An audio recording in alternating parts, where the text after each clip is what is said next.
4000 کا ایک الاؤنس دیں گے یا بونس دیں گے. ٹھیک ہے. اب دیکھیں جب وہ کنٹینیوسلی اب 2 فرد ہیں, ایک شخص 6 منتھ کنٹینیوسلی آیا تو شرط پائی گئی, دین اس کو بونس ملے گا نا. پہلے شرط ہوگی اور جس شخص نے وہ شرط ہی مکمل نہ کی, اس نے آف کر لیا, تو اب اسے وہ 6000 کا بونس نہیں ملے گا. تو بونس کا وجود کس پر ہے؟ اس شرط پر کہ آپ کنٹینیوسلی 6 منتھ تک آئیں گے. ٹھیک ہے. اچھا, یہ تو شرط کے حوالے سے ایکسپلینیشن ہو گئی. اب جہاں تک یہ تعلق ہے کہ اس کی حقیقت کیا ہے, تو دیکھیں قبلہ جو کہتے ہیں نا, وہ جہت یا ڈائریکشن کو کہتے ہیں.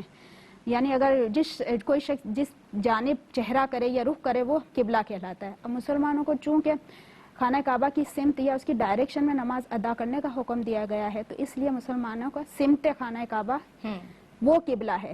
اچھا, عمارت کعبہ قبلہ نہیں ہے, اس میں تھوڑا فرق ہے. عمارت کعبہ قبلہ نہیں ہے. اس کو اگر میں اور واضح کروں تو دیکھیں, اب جو اونچائی پر رہتے ہیں, پہاڑوں پر ہیں, یا ہم وہیں طواف کے ایریے کی بات کریں, وہاں فلور بھی تو بنا ہوا ہے نا.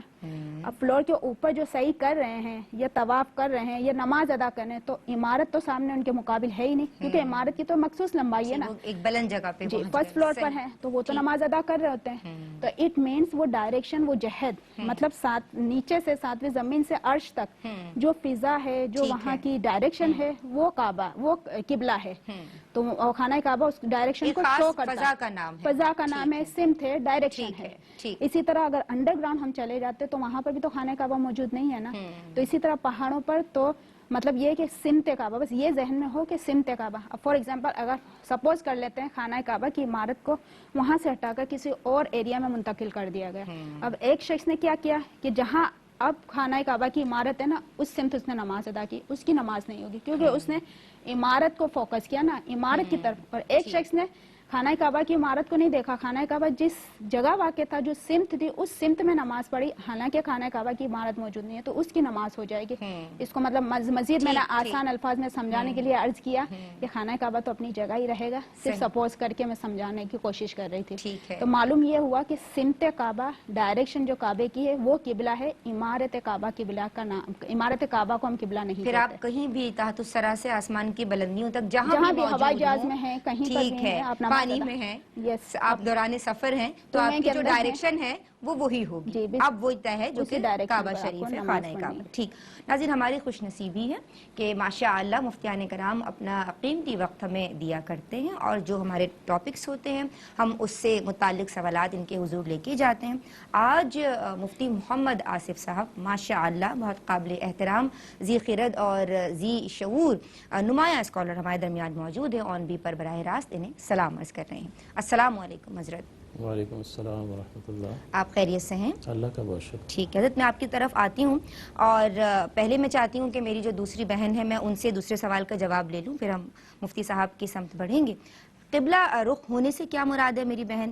اور اب یہ تو ہم سمجھ گئے کہ اب مسلمان جب بھی نماز پڑھے گا, جہاں بھی نماز پڑھے گا, اس کی جو جہت ہے, جو ڈائریکشن ہے, جو سمت ہے, وہ خانہ کعبہ ہونی چاہیے. اب کیا پوری باڈی خانہ کعبہ کی طرف ہو, یعنی ذرا کلیئر کر دیجئے اس کو. جسم کا اگر کوئی ایک حصہ ہم نے تھوڑا سا قبلے یا تھوڑا سا رکھ گئے قبلے کی طرف, تو کیا نماز ہو جائے گی, یا پوری کی پوری باڈی, آپ کا پورا جسم جو ہے وہ خانہ کعبہ کی طرف؟ اسے اچھی طرح کھول کے میرے ناظرین کو سمجھا دیجئے. شرعی حدود کیا ہیں, جو تھوڑے سے اینگل کے ڈفرینسز ہیں, آگے پیچھے ہو جاتا ہے 20-30 ڈگریز اگر کسی کا, تو اس حوالے سے بتا دیجئے. نہیں بھی ہو, اور اگر ہو بھی جائے تو کیا نماز ہو جائے گی یا نہیں, اس کال کے بعد. السلام علیکم. السلام علیکم. وعلیکم السلام ورحمۃ اللہ. میری بہن حمیرہ, کیسی ہیں جناب؟ الحمدللہ علی کل حال. آپ کیسی ہیں؟ الحمدللہ علی کل حال. آج میری پیاری بہن کیا سوالات لے کے آئی ہیں؟ پہلا سوال یہ ہے کہ جو لوگ کرسی پر بیٹھ کے نماز پڑھتے ہیں تو ان کو سترہ کتنی بلندی کتنے لمبی لے کے رکھ کے سامنے پڑھنا چاہیے؟ اچھا, کتنی بلندی پہ؟ ہاں جی, کتنی بلندی ہونی چاہیے؟ 1 فٹ 2 فٹ کے فاصلے. ٹھیک ہے, صحیح ہے. اور دوسرا سوال یہ ہے کہ دوران سفر اگر قبلہ کی طرف رخ کر کے نماز پڑھنا ممکن نہ ہو, پلین میں یا گاڑی میں, تو کیا جس طرف ہم بیٹھے ہوتے ہیں سیٹ پہ, کیا اسی رخ پہ نماز پڑھی جاتی ہے؟ ٹھیک ہے جی. اور لاسٹ کوشچن یہ ہے کہ خانہ کعبہ کے اطراف میں نا کچھ لوگ نمازیں پڑھ رہے ہوتے ہیں, تو وہ سجدہ گاہ کی جگہ پہ نظر رکھنے کے بجائے خانہ کعبہ کی طرف دیکھ کے نماز پڑھ رہے ہوتے ہیں, کیا ایسا کرنا صحیح ہوتا ہے؟ ٹھیک ہے جی, السلام علیکم ورحمۃ اللہ وبرکاتہ. وعلیکم السلام ورحمۃ اللہ. جی میری بہن, قبلہ رخ ہونے سے کیا مراد ہے؟ اعوذ باللہ من الشیطان الرجیم, بسم اللہ الرحمن الرحیم. دیکھیں سورہ بقرہ کی آیت نمبر 144 میں اللہ تبارک و تعالیٰ نے تمام دنیا کے مومنین کو قیامت تک یہ حکم ارشاد فرما دیا کہ حیث ما کنتم فولوا وجوہکم شطرہ، یعنی تم جہاں کہیں بھی ہو اب اس ڈائریکشن کو فالو کرو۔ بیسیکلی اگر ہم دیکھیں تو یہاں پہ وجہن کا ورڈ استعمال کیا گیا ہے، جس کا مطلب یعنی وجوہ استعمال کیے گئے، وجہن کی جمع ہے یہ، اس کا مطلب ہوتا ہے چہرہ۔ تو یہاں پر صرف چہرہ ہی کہا گیا، لیکن حقیقتاً جو ہے وہ پورا جسم ہی مراد ہے۔ اور اگر ہم تھوڑا سا اس کو علمی اعتبار سے دیکھیں تو یہ لفظ مطلقاً بیان کیا گیا ہے، اسی لیے علماء نے فرمایا کہ چہرے کا کوئی بھی جز اگر قبلے کی ڈائریکشن میں ہے تو نماز درست مانی جائے گی۔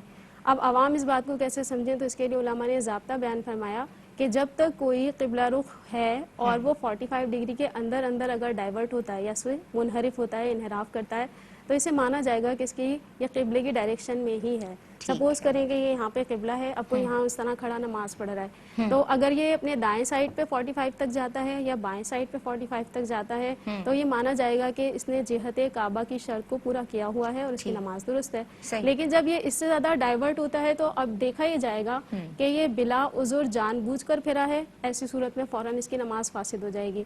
لیکن اگر جو ہے انجانے میں گھوم گیا ہے اور ایک رکن کی مقدار یعنی 3 بار سبحان اللہ کہنے سے پہلے واپس آ گیا تو ٹھیک، اور اگر نہیں آ سکا تو اس کی نماز فاسد ہوگی۔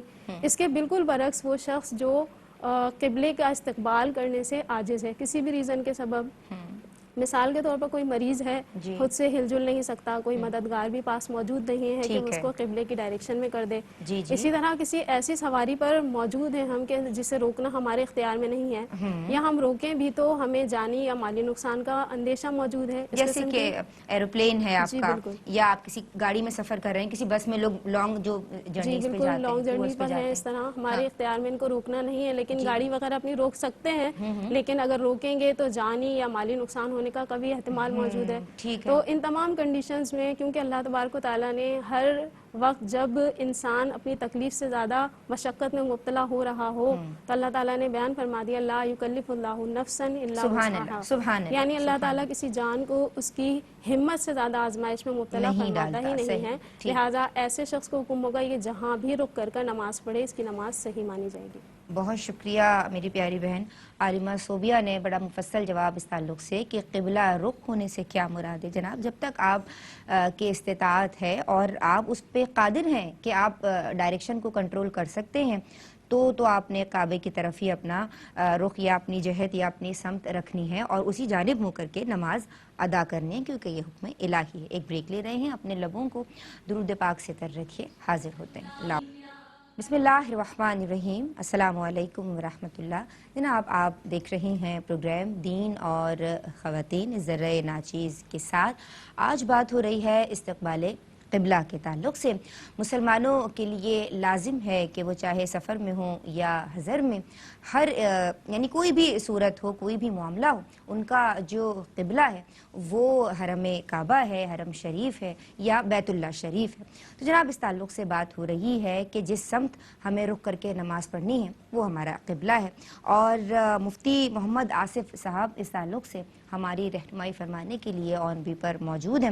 ہم ان کی سمت بڑھ رہے ہیں اور میری دونوں بہنوں نے، عالمہ صوبیہ شاکر اور عالمہ ڈاکٹر فرزانہ نے، قبلہ رخ ہونے سے کیا مراد ہے اور نماز پڑھتے ہوئے سمت کی تعین کیوں ضروری ہے، اس سے کیا مراد ہے، 45 ڈگریز کی جو رعایت ہمیں شریعت دے رہی ہے اس سے کیا مراد ہے، اس تعلق سے سمجھایا ہے۔ میں چاہتی ہوں کہ مفتی صاحب بھی ہم سب کی رہنمائی فرمائیں۔ جی حضرت۔ اعوذ باللہ من الشیطان الرجیم، بسم اللہ الرحمن الرحیم۔ پہلا سوال جو آپ نے کیا تھا قبلے کی حقیقت سے متعلق، تو اس کی 2 جہتیں ہیں۔ ایک تو بیان کر دی گئی کہ قبلہ حقیقتاً ایک فضا کا نام ہے اور ایک سمت کا نام ہے، عمارت کا نام نہیں ہے۔ دوسرا، استقبال قبلہ جو ہے وہ نمازی کی جانب سے پایا جائے گا کہ جب وہ نماز پڑھ رہا ہوگا تب یہ دیکھا جائے گا کہ اس کی جانب سے استقبال قبلہ یعنی قبلے کی جانب رخ کرنا متحقق ہوا ہے یا نہیں ہوا، اور وہ اس ہی صورت میں ہوگا کہ جب اس کی پوری باڈی چہرے سمیت قبلے کے رخ پر ہو۔ لیکن اس میں ایک فرق یہ کرنا ضروری ہوگا جو فقہاء نے بیان فرمایا کہ یہاں اگرچہ وجہن کا لفظ استعمال فرمایا گیا ہے، لیکن لغوی اعتبار سے جب اس کو دیکھا جائے گا تو ہم یہ کہتے ہوئے دکھائی دیتے ہیں کہ تم اپنا رخ درست کر لو، اپنا قبلہ درست کر لو، اس کا مطلب یہ ہوتا ہے کہ اپنا ڈائریکشن یا اپنی سمت یا اپنا طریقہ کار درست کر لو.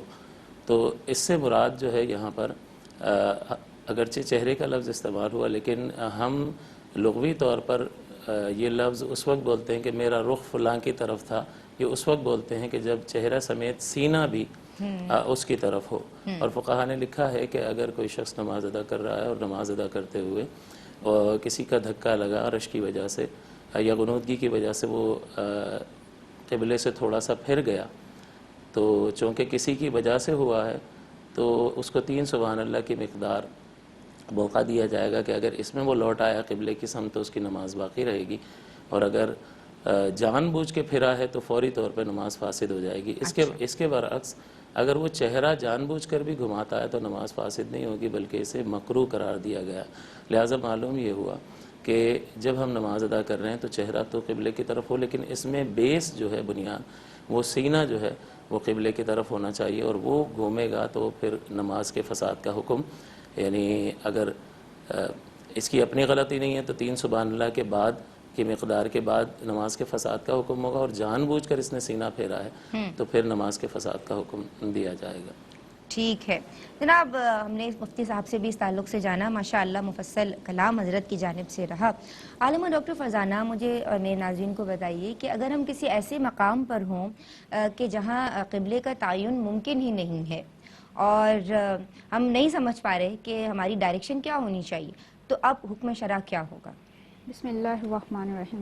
جی دیکھیں، اگر بندہ کسی ایسے مقام پر ہے کہ جہاں ڈائریکشن ہی سمجھ میں نہیں آ رہی، ورنہ عموماً یہ ہوتا ہے کہ ایرو وغیرہ بنی ہوئی ہوتی ہے کہ سمت قبلہ کو وہ شو کر رہی ہوتی ہے، یا محرابیں یا مینار وغیرہ مسجد کے یا کوئی بتانے والا موجود ہوتا ہے. لیکن اب یہ ایسے مقام پر ہیں کہ جہاں یہ سب چیزیں نہیں ہیں. اچھا، یہ ساری چیزیں جو نہیں موجود ہیں تو اب وہ قبلے کا تعین کیسے کرے گا؟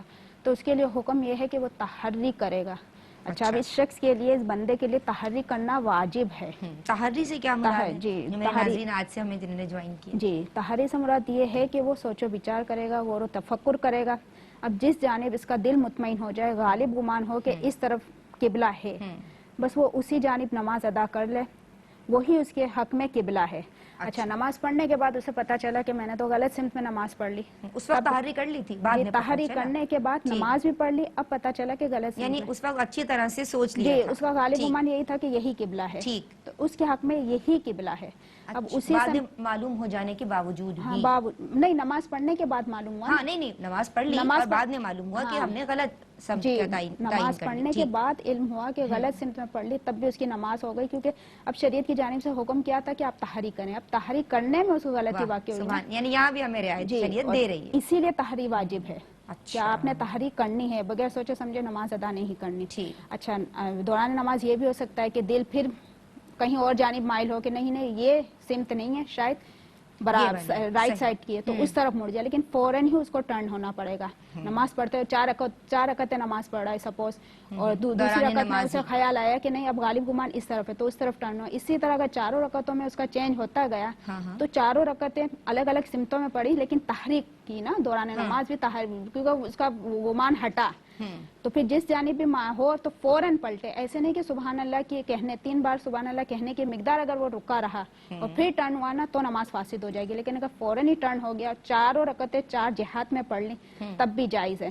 تو دیکھیں تحری کی کتنی زیادہ اہمیت ہے، بے شک، کہ اگر تحری کر کے نماز پڑھی اور بعد میں پتہ چلا کہ سمت غلط تھی تو نماز ہو گئی، اعادے کی. اچھا، نیت کر لی دوران نماز بھی آپ کو رکعتیں ادا کرتے ہوئے، مطلب کرتے ہوئے بھی شریعت رعایت، گمان چینج ہوا، گمان چینج ہو رہا ہے تو رعایت مل رہی ہے. ہاں جی، تو آپ چینج کر سکتے میں ہیں. مفتی صاحب سے بھی ذرا اس کی وضاحت لے لوں. مفتی صاحب، یہ جو تحری والا معاملہ ہے یہ آپ بھی ذرا اس کی وضاحت فرما دیجیے. اصل میں اس میں ایک اصولی بات کو یاد رکھنا چاہیے کہ you are supposed to do whatever you can do. اچھا۔ شریعت کہتی ہے کہ جو آپ کر سکتے ہو وہ کر گزرو، تو اصل میں جب تک ہمیں یقین حاصل ہوگا کہ اس طرف قبلہ ہے تو پھر تحری وغیرہ کی حاجت نہیں ہے، لیکن اب یقین حاصل نہیں ہو رہا، کوئی بتانے والا نہیں ہے، کوئی مساجد وغیرہ نہیں کہ محراب دیکھ کر تعین کر لے، تو اب زیادہ سے زیادہ یہ کیا کر سکتا ہے کہ وہ سوچ بچار کرے، اندازہ لگائے کہ بھئی اس طرف ہونا چاہیے، تو یہ اس کی قدرت اور اختیار میں ہے۔ اچھا، تو جو کچھ آپ کے قدرت اور اختیار میں ہے وہ آپ کریں گے، جب وہ آپ کر لیں گے تو پھر ٹھیک ہے، اگر غلط سمت میں بھی نماز ادا کر لی تو نماز درست ہو جائے گی، لیکن اگر جو کچھ کر سکتے تھے وہ نہیں کیا اور نماز ادا کر لی تو پھر اس صورت میں نماز نہیں ہوگی۔ اچھا، یعنی کوشش تو پھر شرط ہے، پہلے آپ نے سوچ بچار ضرور کرنی ہے۔ جی بالکل، لا یکلف اللہ نفسا الا وسعها، اللہ تعالیٰ کسی جان کو اس کی طاقت سے زیادہ وہ نہیں کرتا مکلف، تو یہاں پر یقین حاصل ہی نہیں ہو سکتا، تو کم سے کم کیا حاصل ہو سکتا ہے بھئی ظن غالب، تو بس اس کی کوشش آپ کر لیں جو کر سکتے ہیں، وہ کر لیا آپ نے تو بری الذمہ ہوگا، پھر ہو جائے گا۔ بعد میں اعادہ نہیں کرنا ہوگا اگر صحیح سمت معلوم بھی ہو گئی نہیں تو؟ بالکل نہیں کرنا ہوگا، اگر پتہ بھی چل گیا، جیسے تیمم کر کے نماز پڑھ لی، تھوڑا آگے گئے تو پانی مل گیا تو اب نماز ہو چکی ہے۔ نماز، سبحان اللہ، سبحان اللہ۔ اچھا میری بہن، ایک اور سوال ہے اسی تعلق سے کہ قبلے کا رخ بھی نہ معلوم ہو، اور جو ابھی ہم نے بات کی ٹرم یوز کی تحری، تو تحری بھی نہ کی اور ہمیں صحیح ڈائریکشن یا جو سمت تھی وہ بھی نہیں معلوم تھی، اپنے اندازے سے غالب گمان کے ساتھ چلے گئے، یا ایک ایسی جنرلی ہمیں لگا کہ یہ جگہ ہوگی، ٹھیک ہے، تحری نہیں کی، ذرا اس کو بھی کلیئر کر دیجئے گا، تو نماز پڑھ لی، اور اب کیا نماز کا اعادہ ہوگا یا نہیں، یعنی اب حکم شرعی کیا ہوگا کہ یہاں تحری کی، یہاں تحری نہیں کی؟ جی بسم اللہ الرحمن الرحیم۔ دیکھیں اس صورت میں اگر یہ نماز کمپلیٹ کر چکا ہے اور نماز کمپلیٹ کرنے کے بعد اسے معلوم ہو گیا کہ جس ڈائریکشن میں اس نے نماز پڑھی ہے وہی قبلے کی ڈائریکشن تھی، ایسی صورت میں فقہاء نے فرمایا اس کی نماز ہو جائے گی۔ اچھا، لیکن اگر دوران نماز یا نماز ادا کرنے کے بعد، اس میں بھی پھر الگ دو صورتیں بنیں گی، دوران نماز کو پہلے لیتے ہیں، اگر دوران نماز اسے کسی بھی طریقے سے ظن غالب ہو گیا کہ ہاں یہ ڈائریکشن ہی ٹھیک ہے، اس میں فقہاء نے فرمایا کہ ابھی جو ہے اس کی نماز نہیں ہوگی، کیونکہ اس نے جب نماز پڑھنی شروع کی تھی تو بس اسے ہلکا سا گمان تھا یا شک تھا، جو کہ ایک ضعیف چیز ہے، اور اب اس کو کم از کم جو ہے وہ ظن غالب حاصل ہو چکا ہے، جو کہ ایک قوی چیز ہے، اور یہ اصول ہوتا ہے کہ ضعیف پر قوی چیز کی بنیاد نہیں رکھی جاتی، یعنی پہلے شک تھا، پھر اس کے بعد آپ کو یقین حاصل ہو چکا، تو اب اس نماز کو، یہ نماز ہے ہی نہیں، تو دوبارہ سے، کیونکہ ٹائم بھی باقی ہے تو اسی میں پورا کریں۔ اور اگر یوں ہوا کہ نماز ختم کرنے کے بعد بھی کوئی پتہ نہیں چلا کہ صحیح جگہ پڑھی ہے نماز یا نہیں پڑھی، تو اس میں یہ کہ نماز نہیں ہوئی، وقت باقی ہے تو ابھی کریں، اور اگر وقت جا چکا ہے تو پھر انہیں قضا کے طور پر نماز کو ادا کرنا پڑے گا۔ اچھا مفتی صاحب، اس تعلق سے رہنمائی فرمائیں۔ اس میں ایک چیز کا اضافہ کرنے کی ضرورت ہے کہ اگر تحری کے بغیر نماز پڑھ لی اور نماز کے بعد یقین حاصل ہو گیا کسی ذریعے سے کہ صحیح سمت میں پڑھی ہے تو ہو جائے گی، اور یقین حاصل نہیں ہوا، گمان ہی رہا، تو پھر نہیں ہوئی نماز۔ اچھا، تو جناب اگر یقین حاصل ہو گیا ہے کہ آپ نے صحیح سمت میں نہیں پڑھی ہے تو اعادہ کرنا ہوگا مفتی صاحب؟ پھر وہ نماز ہوئی نہیں، اعادہ تو کہتے ہیں کہ نماز ہو گئی اور آپ زندگی میں کبھی بھی لوٹا سکتے ہیں، اس کو اعادہ کہتے ہیں۔ اچھا، نماز ہوئی ہی نہیں؟ ہوئی ہی نہیں۔ اچھا، یہ تو اسی وقت میں ابھی اگر نہیں پڑھیں گے تو قضا کا گناہ بھی ہوگا۔ اچھا، تو پھر آپ کو قضا کا گناہ بھی ہوگا۔ بہت شکریہ مفتی صاحب آپ کا۔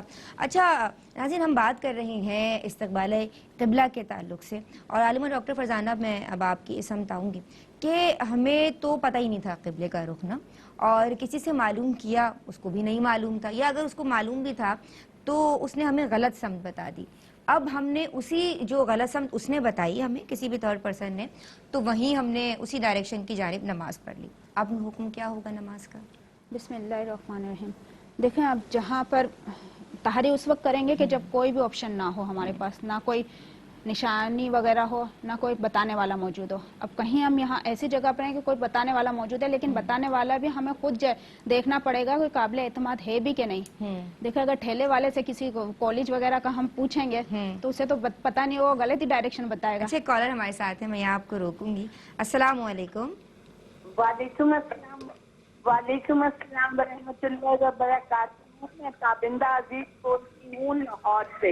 جی تابندہ بہن، آپ کو خوش آمدید کہتے ہیں، کیسے مزاج ہیں؟ اللہ پاک کی رحمت۔ میرا سوال یہ ہے جی، کہ ایک حدیث ہے کہ جب وہ کوئی مومن یا مومنہ بہت ہوتا ہے تو اونلی اس کی اولاد ہی اسے سادے ثواب جا سکتی ہے، قرآن پاک پڑھ کے اس کی بخشش کر سکتی ہے، ٹھیک ہے؟ تو یہ بتائیے کہ جو مومن